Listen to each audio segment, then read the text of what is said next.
cherche quoi? Et vos dents? On les laisse sur le quai?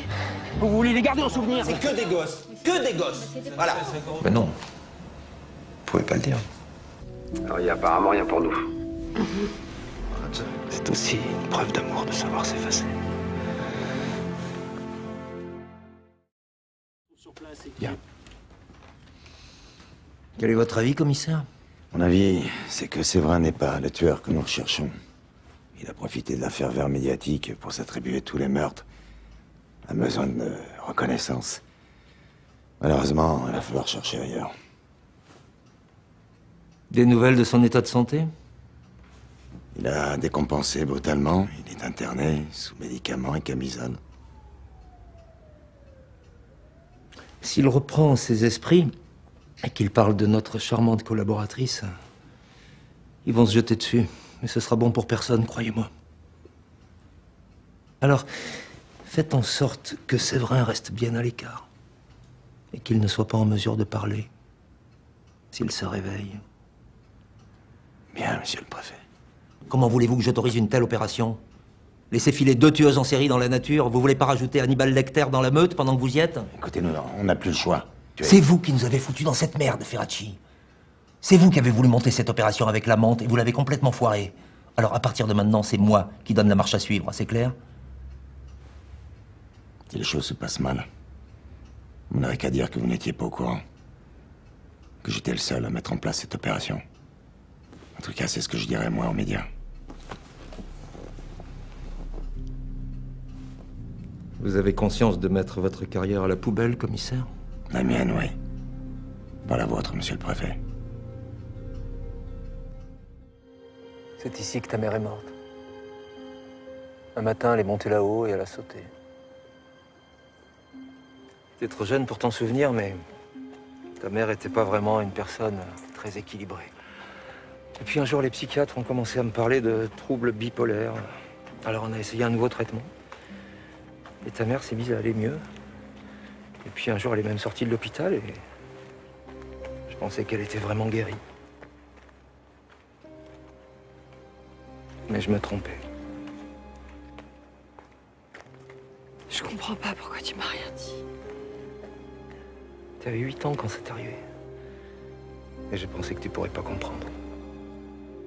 Mais peut-être que j'étais trop lâche pour te le dire. Alors j'ai inventé cette histoire d'accident de voiture. Moi, je comprends votre réticence à nous parler. Il s'agit quand même de votre fille unique. Si jamais il s'ébruite sur la ville de Paris que votre fille est la complice présumée du meurtre d'une de vos locataires, je vous laisse imaginer les répercussions d'un tel scandale.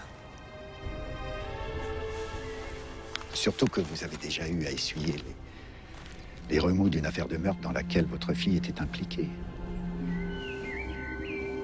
Vous n'avez pas oublié.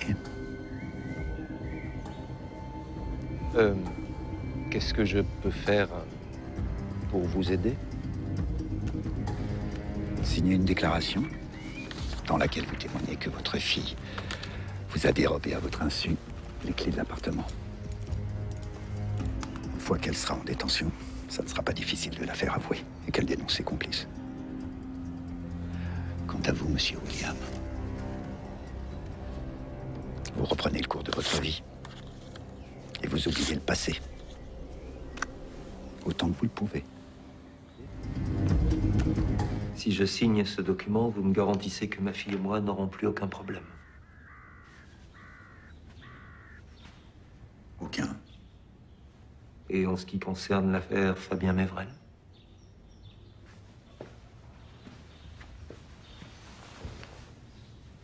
Quelle affaire?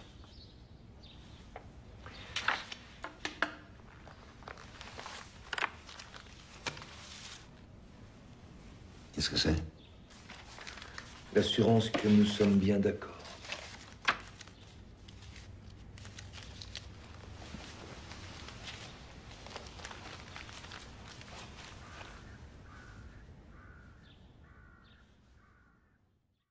Ce que vous faites? Je vous laisse le choix. Soit vous répondez à mes questions, soit je vous colle en prison. Et je fais courir le bruit que les filles que vous frappez, vous les violez également.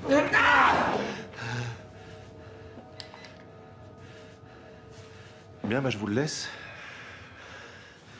C'est quoi ce bordel? Non mais il est complètement dingue, votre collègue. Avec Amalia, c'était pas pareil qu'avec les autres. Je l'aimais. Je me disais même que... Ouais, je sais. Je sais pas pourquoi je vous raconte ça. De toute façon, tout ce qui vous intéresse, c'est de me traîner dans la boue. Amalia, j'aurais jamais pu la tuer. Je l'aimais. Vous faites quoi, vous, dans la vie? Je suis banquier. Ah, banquier, magnifique. Il doit vous en arriver des choses, hein? Victor. Non, mais je plaisante pas. Dans une banque, on voit plein de gens passer, quoi. Bien sûr. J'ai été pris en otage une fois. Enfin, je suppose que pour le baroudeur que vous êtes, c'est absolument rien. Vous devez étrangler des crocodiles à main nue tous les week-ends, non? Non. Bon, alors, je propose qu'on se souvienne pourquoi on est là. C'est pour fêter la promotion d'Elena. Donc, on va trinquer. OK? Je suis fier de toi, Elena. Vraiment. Comme je pourrais l'être de ma propre fille. Eh ben, fallait en faire une. J'ai 4 enfants, figurez-vous, qui m'adressent tous la parole. Eux. Et la mère de vos enfants, elle vous parle aussi? Elle aurait du mal, elle est morte. D'autres questions? Bah, ça, c'est fait. Vous arrêtez tous les deux. Non, on n'a pas fini. On peut même continuer à l'extérieur si vous voulez. On y va tout de suite. Avec plaisir. Stop, vous arrêtez. Maintenant, on trinque. OK? Chérie, je suis rentré. Tiens, quand on parle de... Qu'est-ce qui se passe? Quelqu'un est mort? Bah, ça va pas tarder, hein. Peut-être vous. Très drôle. Joséphine et Victor t'ont vu avec une jeune femme hier. Hier? Ah oui. Oui. Effectivement. Ah bah oui, il avoue. Elle était jolie, n'est-ce pas? Bah, jolie, c'est peut-être pas le sujet de notre conversation, là, François. C'est vrai qu'elle est très jeune, mais je tiens énormément à elle. Agathe est passée me voir juste avant que je te retrouve au restaurant. Agathe, ça c'est bien un nom de call girl. Je vous remercie, c'est ma fille. Et en plus, c'est sa fille. Hein? C'est votre fille? Bon, je pense qu'on appelle ça une belle boulette. Et pendant que tu ravales ton humiliation, je vais téléphoner à Elena pour lui annoncer mon mariage. Tu permets?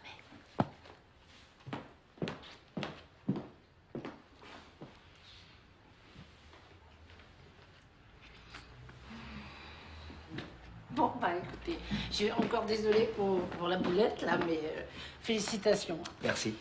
Bah, Victor, vous pouvez féliciter le futur marié, non? Oui, oui. Tout à fait, c'est ça, on fera ça.